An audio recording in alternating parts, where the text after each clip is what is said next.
Welcome again, everyone, to another edition of Cloud Native Podcast from Platform 9.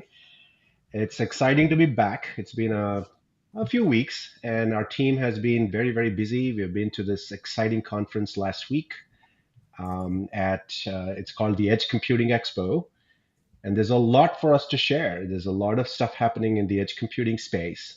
And today I have the privilege of hosting our Rockstar team. Some of you may have seen Chris before, but we have a few new actors, rock stars I would call them, and we'll talk a lot about what's happening around the space. But before I do that, I'd like to welcome everybody. We are streaming live on LinkedIn, YouTube, Twitter, Twitch, and if you're joining us live, welcome.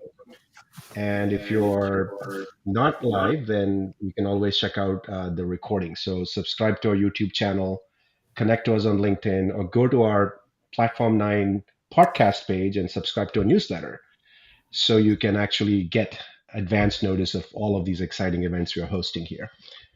So with that, I want to jump into today's topic. It's going to be an interesting topic around edge computing.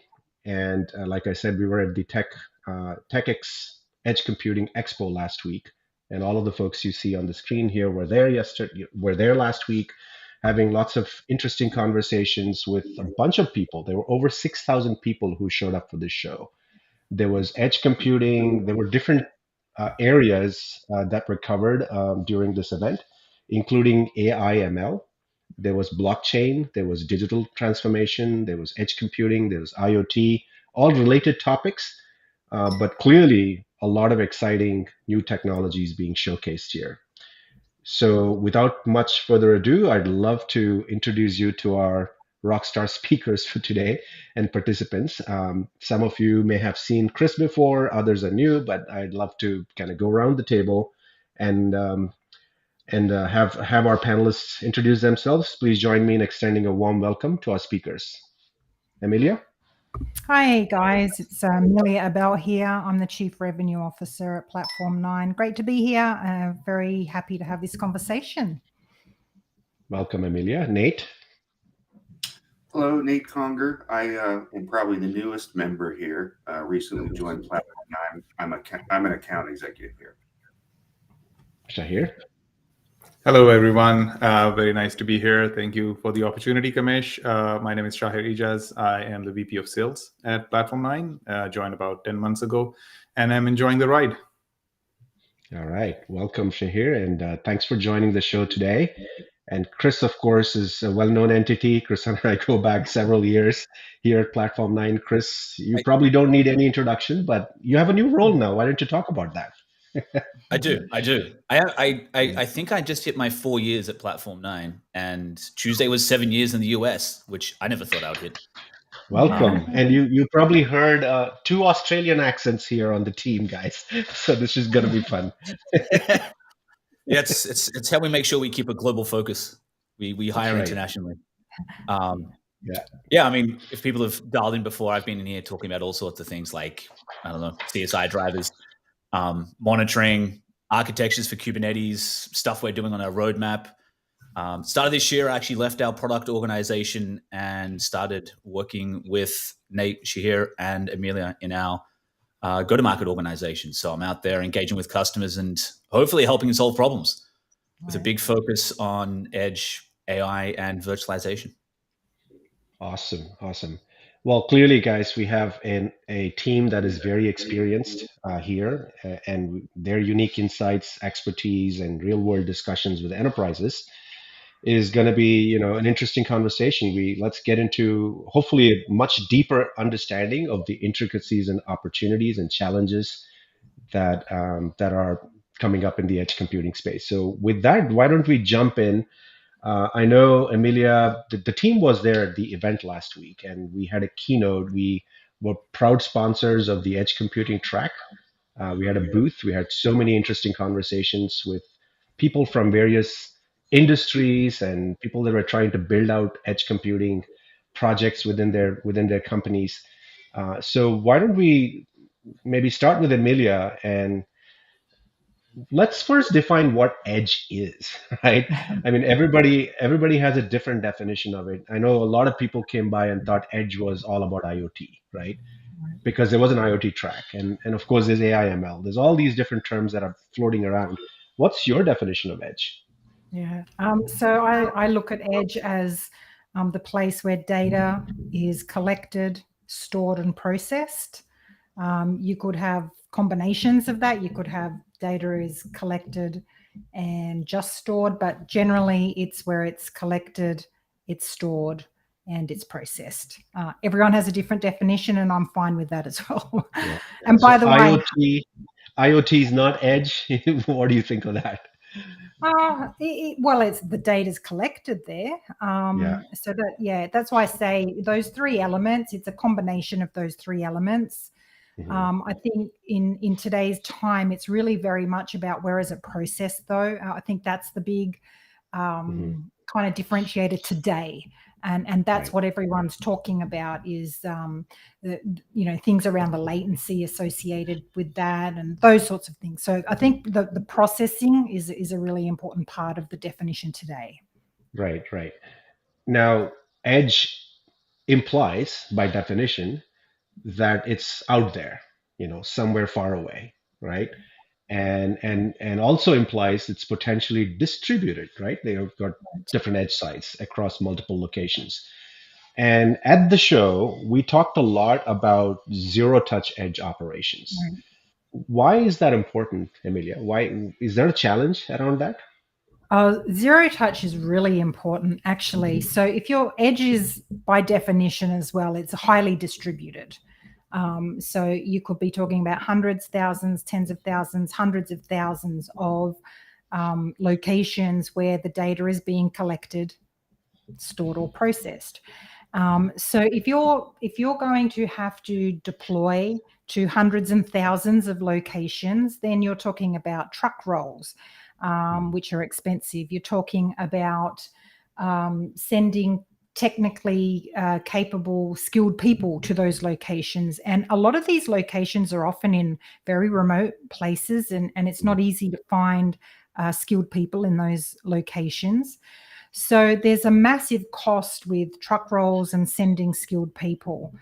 So zero touch is very important from a provisioning perspective as well.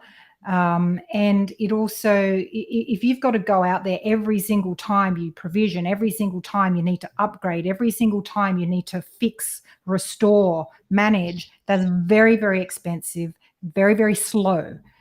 So you lack so much central management, you lack innovation velocity, and so on as well. So there's lots Mm. of reasons why zero touch is important. Right. And when we talk about edge, Amelia, we're discussing about infrastructure, servers, and obviously operating systems and everything you need in order to run applications at the edge, Mhm. right? So I'm assuming you're talking about both infrastructure and applications when you talk about provisioning Yeah. and deployment, etc. That's Is an that right? excellent, yeah, that's an excellent point, Kamesh, because yeah, it's more than just the application. It's really important to be able to provision the hardware and the infrastructure too, and that's not as simple as it sounds. But if you could simply send a server, an IoT device, a node, whatever you want to call it, to the edge location, and not have to send it somewhere else to get an image put on it before you send it to the location. Just send it straight to the location and then have immediate access to that. And then from the remote location, download the image and start to provision all the layers of your stack up to the application.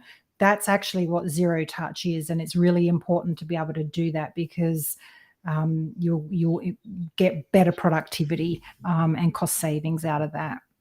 Right, and that reminds me of our CEO Bhaskar, who went on stage for the keynote, and he basically brought this what is this little NUC server, and he Yeah. basically said, ship it to a cafe, a coffee store, and Yeah. have the barista just connect the power and the plug in the network cable, Yeah. and then it's hands off from there, right? Everything Yeah. comes up, and then you can start running your innovative applications, improving your Yeah. customer experience, and so on. So that's kind of what you're talking about.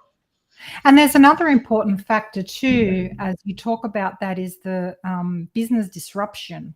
So if you're Mhm. sending technical staff into your coffee shop, into your store, into your Mhm. wherever you are running business, that's disruptive to the business. You're sending a noisy truck out the front of the store or whatever it Yeah. is, right? Yeah. That's disruptive. So if you can just get that server, that node sent, and get the person manning the front store or whatever it is, just to plug it in, takes 3 seconds, no disruption whatsoever. It all gets done in the back end remotely.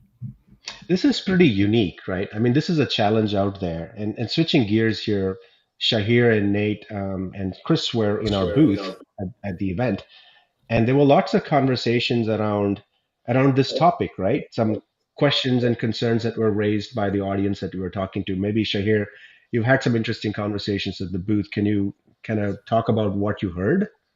Yeah, absolutely, absolutely.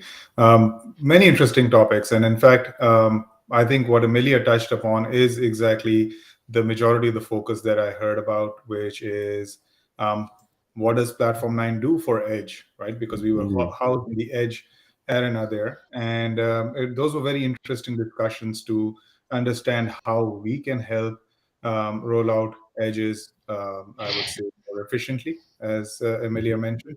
Zero touch was really flashed at our booth, and everybody asked that question: what does zero touch, how do you guys help with zero touch provisioning? What does it actually mean, zero touch, right?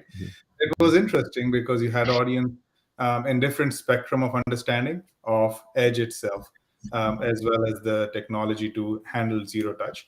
So it was interesting to share that insight on the use case that Bhaskar talked about on stage. You just mentioned those were very interesting discussions, and I think there was an epiphany moment for majority of the participants and even presenters who came by our booth from other arenas as well, and saw how the themes across that you mentioned, the blockchain, IoT, data transformation, how they weave together with Edge, because Edge mhm. enables all, right? So that's a Right. very, I think that was an important topic and an important conversation that we could share Mm, with yeah. the rest of the audience as well, that this is all interconnected.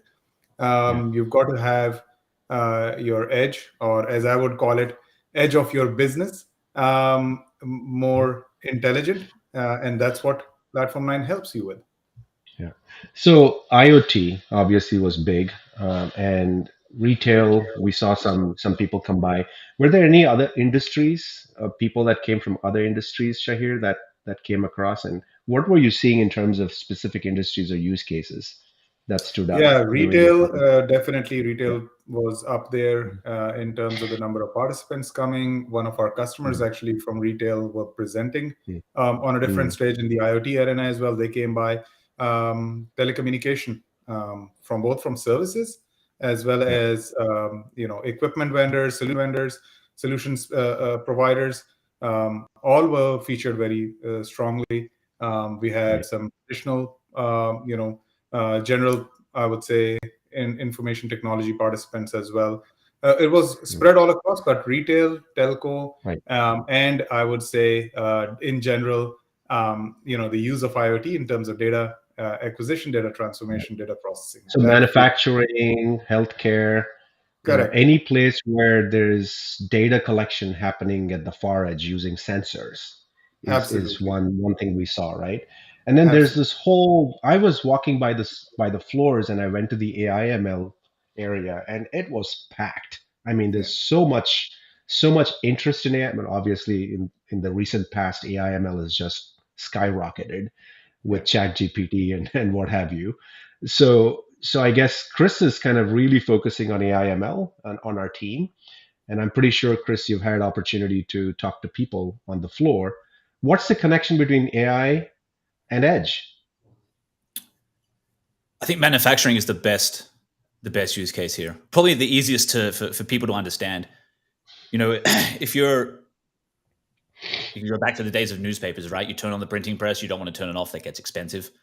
Anything you're manufacturing these days, if there's a failure and you have a long outage, that's money.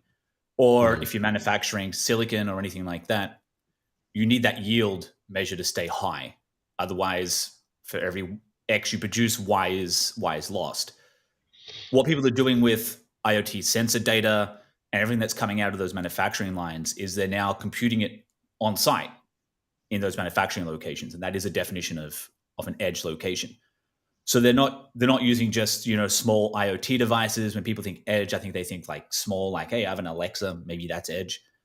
They're using larger amounts of computing power, and they're setting up areas where they can inference models, right? They can take in all that data and they can say, hey, predict if I've got a failure here, or predict if my yield is going to change, so they can stay ahead of what's happening on that manufacturing line.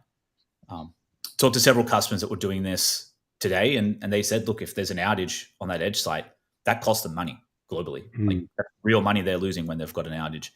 And I think that's probably the most prevalent edge example that I was able to have a few conversations around. I think the next one that comes in is around retail. And everyone's really thinking, what can you possibly do here with machine learning and retail?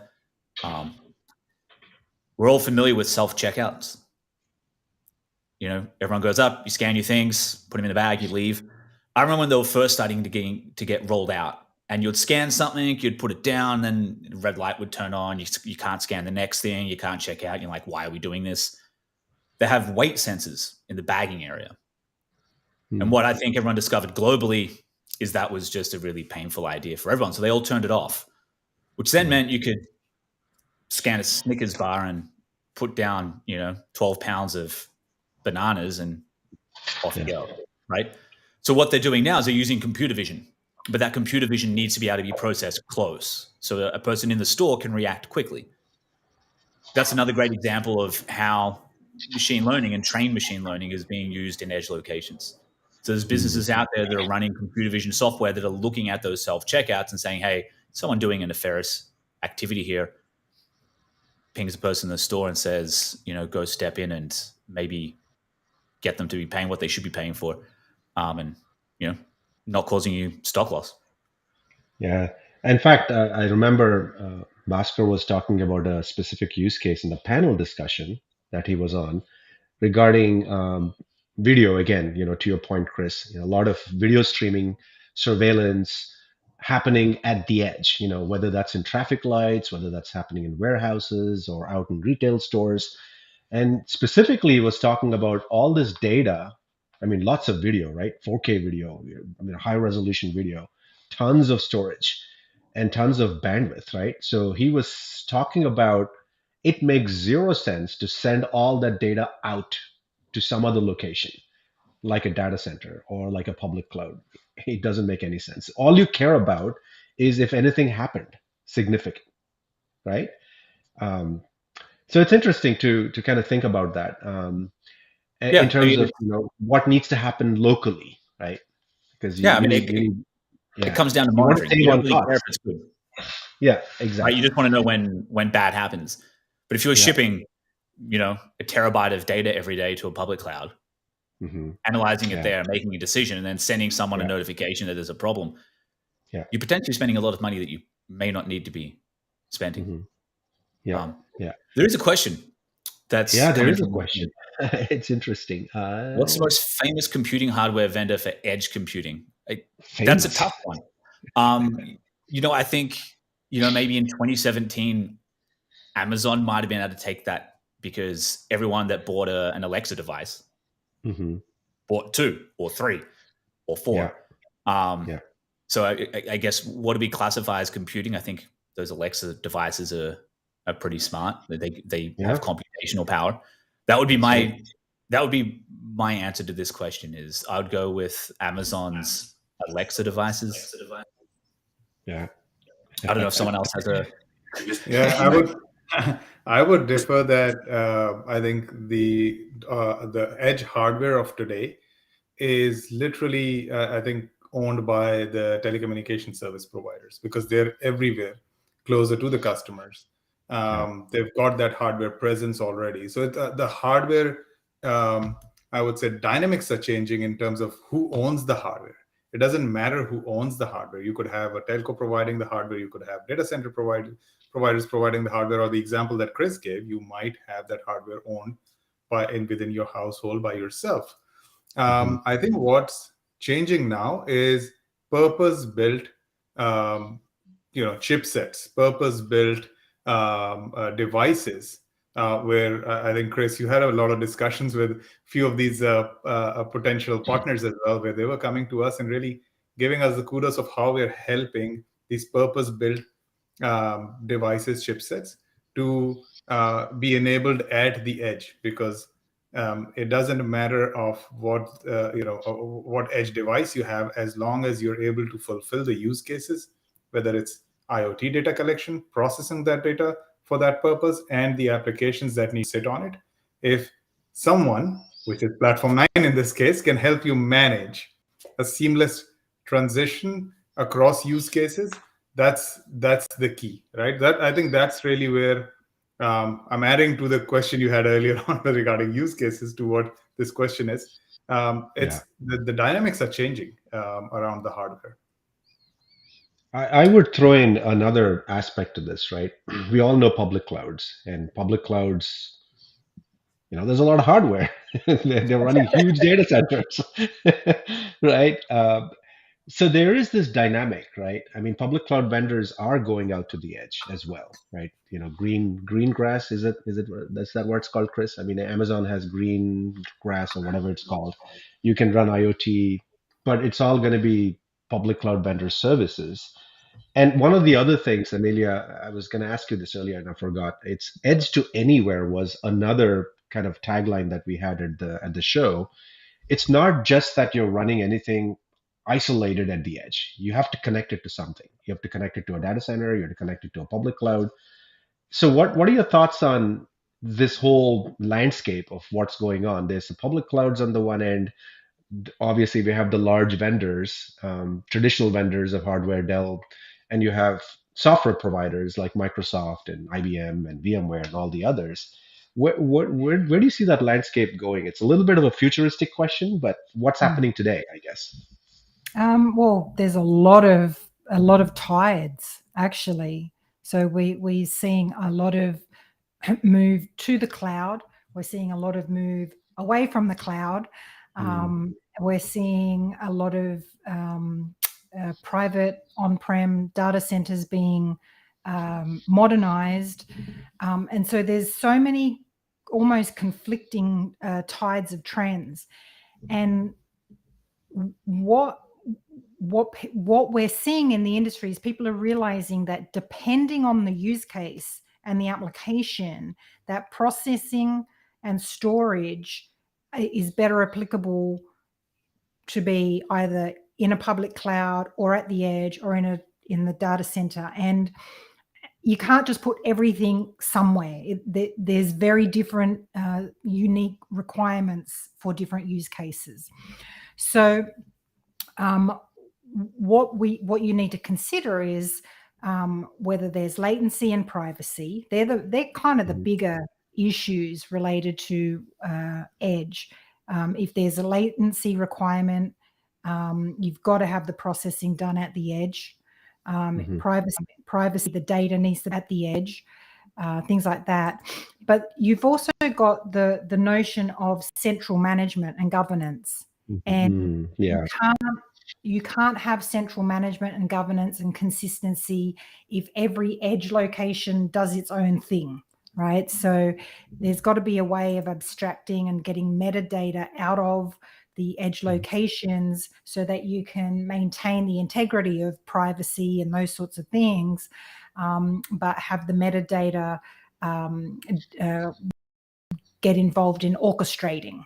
And actually, that's one of the things Platform 9 does, is it will orchestrate hundreds and thousands of locations consistently just by receiving metadata about the site. So data integrity and privacy is maintained. things like that. So I don't think there's an answer, because the answer lies in what is the use case and what are the performance requirements and privacy requirements for that use case.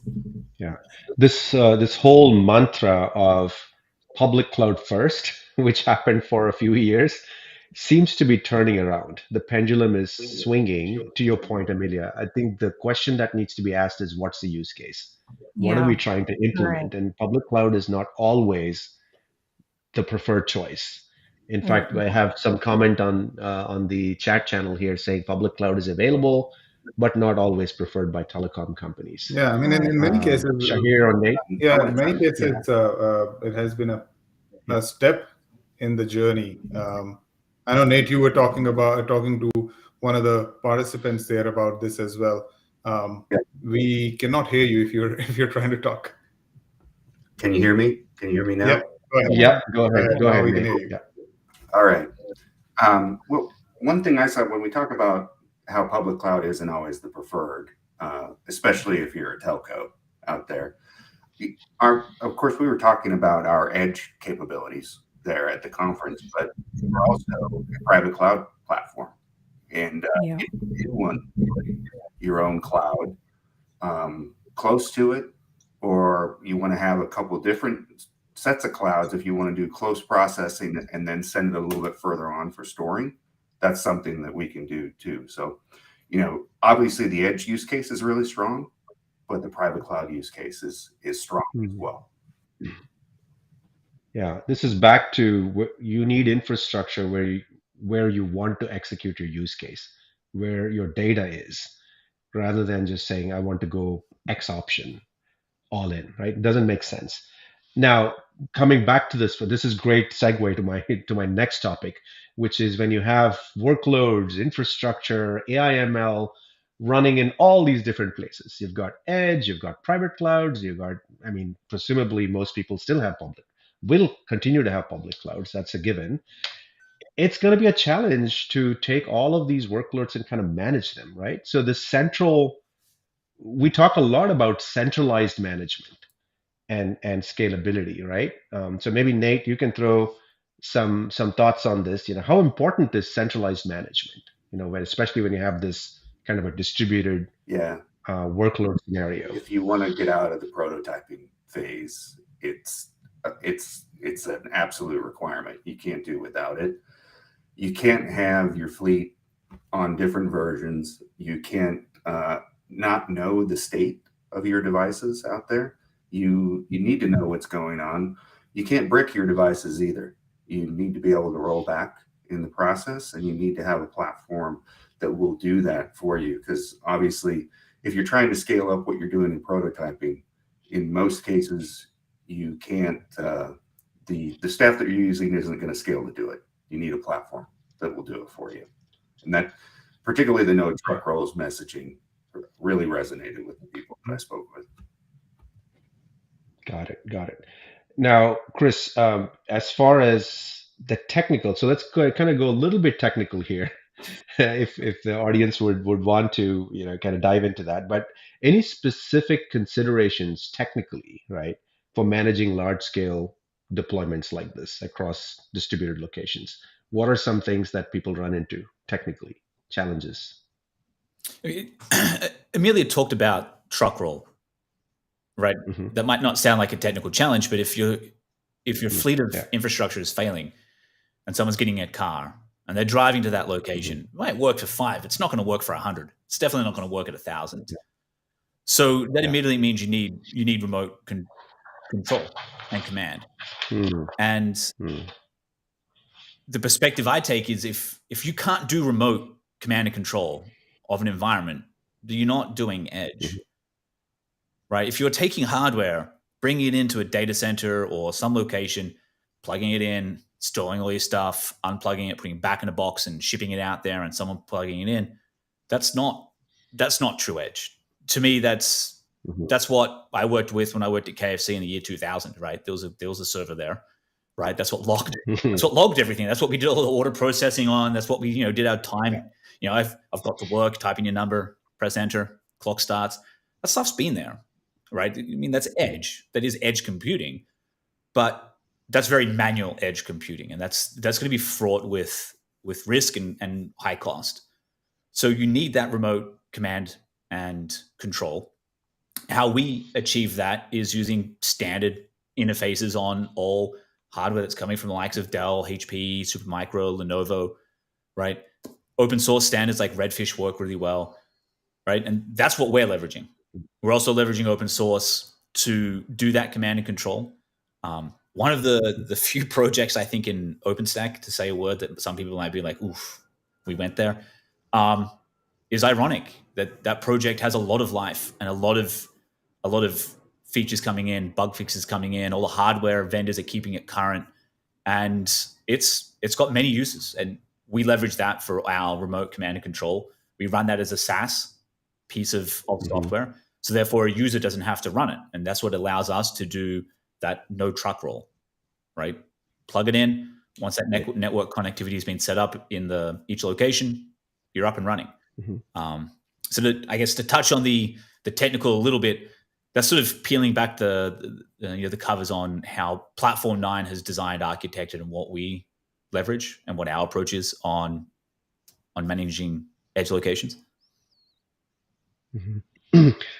Diving a little bit more deeper, when it comes to workloads, right? Obviously, you have to either run your software on bare metal in some cases if you have not virtualized, or you have to run in virtual machines. Or now it's all about containers, right? There's this whole new movement happening with cloud native. So there are three different types of ways you can run your software. And if you think about doing that across tens and thousands of locations, you've got VMs, you've got containers, bare metal, it seems daunting to be able to manage all of that. So, Chris, can you talk a little bit about what you've seen with customers? What are they running out there? Bare metal, VMs, containers, and how are they managing all of this? Yeah, sure. I think this goes back to a conversation I had 2 weeks ago up in Vancouver, where we were talking about people leaving the cloud. And one of the hosts, John, said, no one's leaving the cloud. They're just going somewhere else and still running cloud there. And I think that's the right way to look at that, right? And everyone's probably thinking, how's that related to how you run applications? You want the capabilities to run cloud native software anywhere that you're running. Edge, all of that goodness. So that could be a VM, that could be containers, that also could be just straight on bare metal, right? Obviously, virtualized software is probably going to be the most common that you've got out there in your environments today.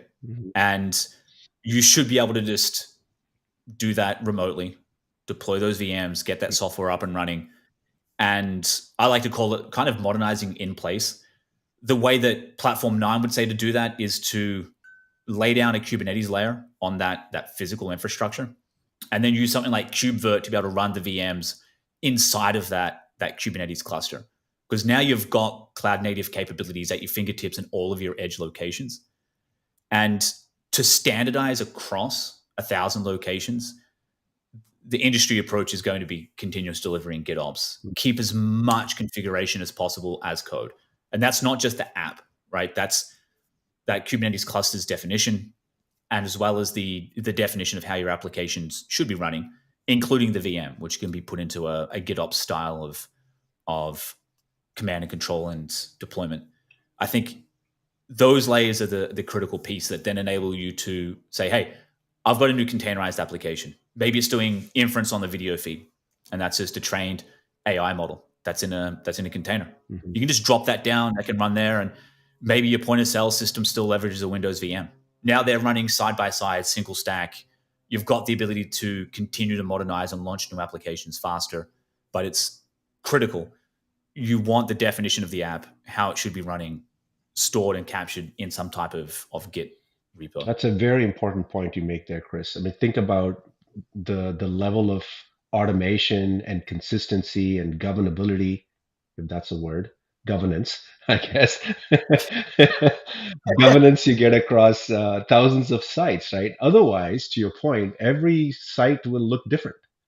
Different hardware. You don't want snowflakes. Thousands of control planes is how I look at it, right? I mean, you might have a VMware installation or a Microsoft or something else, and all of a sudden you're managing multiple stacks, and that just adds overhead, tons of overhead. And truck, Yeah, not to and speak you of also don't truck. want an army of Yeah, and you don't want an yeah, army you of don't want exactly. you don't want a whole stack of servers in every location. Yeah. Get it down to one Yeah. or two. So this reminds me, Chris and I were talking to a cosmetics company several years ago, a couple of years ago, and that was a very interesting conversation. And I was shocked when I heard that they had a half a rack of servers in the store. And we asked, why do you have such a big footprint in the store? And turns out, and those of you who know digital mirrors, right? I mean, they had this digital mirror in the store. You can put on lipstick, or you can put on makeup in the. You don't have to use actual physical cosmetics. You can just, use the digital mirror and see how it looks on you right there. And imagine how much processing is required for that to happen, right? It's local, and all those servers are doing that. Remember, Chris? I mean, we were like, wow, and they were doing it in a very, very, very unproductive way. They had a whole team, like 10 people. Remember, They do. like the 10 support Yeah. people in one region, like Northeast, right? And we were like, really? Do you need 10 Yeah. people for this to just manage and Yeah. do that, right? So They all had the bat phone. Something breaks, they jump in their car and they drive. That's right. It's like they were all precisely placed Yeah. equidistant. That's right. Yeah. So they didn't have to drive more than like an hour and a half or 2 hours to were get to the a edge store. But devices in this case? Is that what you're saying? No. they're all just x86 compute. It's just- But there was so many of saying, them, right? Yeah, there's so People were many. the edge devices in this case. They were People were the Yeah. their faces. That's right, exactly. Cool. I think we are kind of coming up to time here. Let's see if there are any questions. There are a few coming through, but before that, anything else in terms of success stories or any interesting anecdotes, any edge cases, use cases you guys want to share before we kind of jump into the next topic here? I think the telco tower operations was the one that surprised me the most. Mhm. I had actually no idea that there's like two companies that own most of these towers Mhm. in the US. I'm Oh. assuming that the rest of the world might be fairly similar. But one of the ones that was at the event, I think it was the SBA, Mhm. they've got shipping containers. Hmm. Maybe they've got actually more permanent buildings, but what they had up on display was a shipping container. Yeah. And they've got people coming to them saying, hey, I want to drop in compute, but it was specific for AI and machine learning. So they're putting GPUs at those cell tower locations. I don't know if Shahir can shed more on that. He's sort of been in that industry. But that one blew my mind. I'll take a segue of that, and fact what I'll talk about is very interesting conversation we had with our existing customer, right? Which actually piles upon exactly, Kamesh, what you were sharing as an example of digital mirrors. It was interesting. It's like when you talk about your value proposition, how it's seen by your customer or by your potential customer. That's really what always I take as a learning, and always excites me to understand better about our customers and our potential customers as well. And that was when they talked about how our value proposition is not forcing a business transformation. Remember, transformation is not an easy word. It actually carries a negative connotation in the industry right now, and it's a hard pill to swallow for many executives that take that journey. So what we enable is, number one, and I'm going to use the example Chris was giving around KubeWord, is imagine if you plug in on top of Platform 9 and underneath Platform 9 is your infrastructure. We're not forcing change on any layer either, right? We're not forcing that change. We're just providing an opportunity for you to now innovate, either below us, we're on the infrastructure itself, or above our platform on your applications. Take the example of what Chris talked about. You have your legacy applications, you have your legacy workloads, coexisting that with your new cloud native container based workloads. That's something Platform 9 does by default, and we just talk through it, and suddenly the customer pauses us and tells us, hold on, so you're telling me I can work off my current infrastructure and I can use my current apps as well as the new ones that are I'm bringing, and I'm trying to innovate through in my stores, in my manufacturing sites, in my warehouses, wheresoever. And we say, yeah, that's exactly what we're talking about. And they're like, that's gold for us. Help us with Because they that. can't And do it. They can't easily do it. They yeah, can't easily do it today. What is the alternative is the question. What is the exactly. alternative? The alternative is do a bunch of integration, a lot of DIY, a lot of different vendors in the mix, and all of a sudden you're looking at long, projects that take Yeah. months, if not years, to get something up and running. Time to value is going to be very long with lots of cost involved to get anything up and running, especially if you have a very distributed environment. Now, public clouds, I'll take a jab at them again. if you want to use a public cloud at the edge, guess what's going to happen? They're going to say you have to use our hardware. Right. To your point, Shahir, right? If they have existing infrastructure in their store, like this example of the cosmetics company, they have a half a rack of servers already. Whether they're Dell, HP, Super, whatever it is, it doesn't matter. If they go to a public cloud, they're most likely going to say, throw all that out. We're going to bring in our rack. Oh, by the way, that's going to cost you $500,000. And oh, by the way, you have to use all of our services on top of that. Now your cost is just blowing up, right? So Yeah. it's a very important point what you bring up there. Use of existing infrastructure. There's yet another quick thing I want to point out, and we are running out of time here. And I'd love Amelia to chime in here. We talk a lot about cloud native at Platform 9.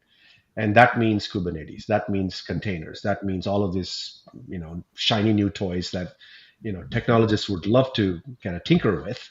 That's the way I'd like to put it. But it's not necessarily mainstream yet. It's there, it's the future of the industry. Clearly, there's an inflection point. VMs are going to give way, the containers are going to give way to VMs. Not every workload is a good fit for containers, right? So the point I'm trying to make, and Amelia, you talk to a lot of customers, so you've probably heard this. A lot of our customers have existing legacy monolithic applications running on VMs, right? And if somebody comes in and says, the CTO or CIO or the VP of software development comes and says, hey, we have to refactor all of this. This monolithic needs to be broken up into 10,000 million, microservices, and we need to run it on containers. We need to bring in Kubernetes, and all of a sudden their team is like, "What is Kubernetes? Right. And how long is it going to take?" So talk to that. Yeah. So a couple of things that you don't have to with technologies like KubeVirt, you're not forced to have to refactor straight away. You can take advantage. Chris depicted it beautifully as well. You can take advantage of a very modern cloud native base layer, and then run virtual machines and containers on that, and have it orchestrated by the same Kubernetes infrastructure. So you can take that legacy monolith and use KubeVirt to run it on a modern infrastructure and have all the governance and controls there. However, there's the other angle of the workloads, the new workloads that you're purchasing. Most of them are cloud native, so you can't run that on legacy infrastructure. So in some ways, you're being forced to have that cloud platform anyway. So you might as well get that down there, take advantage of the new cloud native microservices workloads that are on the market, and take the advantage of KubeVirt and those technologies to run it all on the same infrastructure. Now, Kubernetes is hard. Let's face it, it's hard. And we talk to businesses that are on a wide spectrum of maturity. There are some businesses who are not running Kubernetes or any cloud native at all, right? They're not on that journey yet. And there are others at the other end of the spectrum that are extremely high scale, automated, etc. And a lot of those are very DIY. Most of them are DIY in nature. They have, hundreds, thousands of engineers running these things. And then you've got all these phases of maturity on this curve of maturity. So the question is, how are you going to? The reality is, you need to get to a cloud native platform infrastructure, because that's where it's headed. The new applications are in that form factor, but you don't have to rush to refactor. But how are you going to do that, right? It's hard. And Kubernetes, or a cloud native platform, is a platform. It's made up of many, many applications, add-ons, projects, whatever you want to call them. And if you take a look at the CNCF landscape, every time you look at it, the little add-ons get smaller because there's so many, you can't read them. You need a microscope to read them now. So how are you even going to decide which projects are applicable to you? It's this constant learning. It's this constant decision making. It's this constant try-fail loop. Okay, so you need to have Kubernetes, the orchestrator. You need to have monitoring, logging, load balancing, networking as a minimum, and the millions of other components. It's a platform. It's not just one application. And then you need a way of managing all of that. Okay, so if there's an opportunity for you to just consume that platform, and just take control of it, say I want this, make it run, but let someone else like Platform 9 actually manage that for you through the software-driven operations, through the proactive monitoring, and through technical people, physical people involved, then you can have a fully managed approach to it, where you take that platform and simply consume it. You're in control of it. You're in control of all of your workload. You're in control of the worker nodes, of where it's run, etc. But there is a model, a fully managed model, that allows you to simply consume it. So I would say that someone at the beginning of the maturity curve, my advice is, you don't have to do it yourself. And the learning, the try-fail loop learning that you and your team are going to go through is going to be time expensive and dollars expensive, and you're going to face outages and then go, I don't know what to do, right? For those who have been through outages, you know what I'm talking about. Do you want your resources spending all of their time playing whack-a-mole, right, on, okay, now I've got to upgrade this application and that add-on and that project, and oh my God, that integration just broke, and oh my God, etcd just fell over, and oh my God, what? And you just constantly, the teams are spending their whole time just keeping the platform running. Why? When you're trying to make money, or trying to service your customers with innovation, you need to spend more time, your resources, focused on delighting your customer, innovating to grow the business, etc. So I would say, if your platform ops teams and your DevOps teams are spending way too much time just keeping the platform running, there's another alternative. And for those guys who are, very, very mature, fantastic. Good for you. You've got lots of resources, lots of money to spend on it, and that's great. But there are options, but the reality is, it's hard, right? So you've got to make a choice, and you can either DIY, you can semi-DIY, which is, some of the distros will give you some distributions. Public cloud gives you managed Kubernetes, and they'll manage your master nodes. It's not the full platform though. Or you can have fully managed, and just simply consume the platform. Bring that cloud to where you want it. Bring that cloud to your data center. Bring that cloud to your rack of servers. Bring that cloud to where you can even bring it to, a public cloud, infrastructure. Bring it where you want it, and then move the infrastructure around, as Shahir talked about. Innovate below, innovate above, but just consume it. And that's our model. That's the model. Yeah, I love that, Amelia. I think the two things that just jumped out at me: just consume it, number one, and focus on delighting your customers. Right. Why are you spending time fixing infrastructure issues when that's not core to your business? Is that adding value? Why are you spending money on things that don't add value to your business? That's a key Right. question that people should be asking. And by the way, that's the whole reason why everybody said we want to go to the public cloud, because people didn't want to do data center management and infrastructure management. It was just too slow, not agile, spending too much money, right? If there's a way to bring cloud to Right. where they are, they get the Right. same benefits, right? Right. And they don't have to really go to a public cloud and get locked in somewhere. They can just Right. have control and governance of their own infrastructure. On that note, fantastic conversation. I think this has been great. We got some fantastic insights from the speakers today. Would love to continue these conversations in the future, and we'll continue to do these podcasts, and we'll share our insights on what we're learning from customers, from events like these that we've just been at. And tune in again. And we are live, and if you have not caught up with us live here, check out our recordings.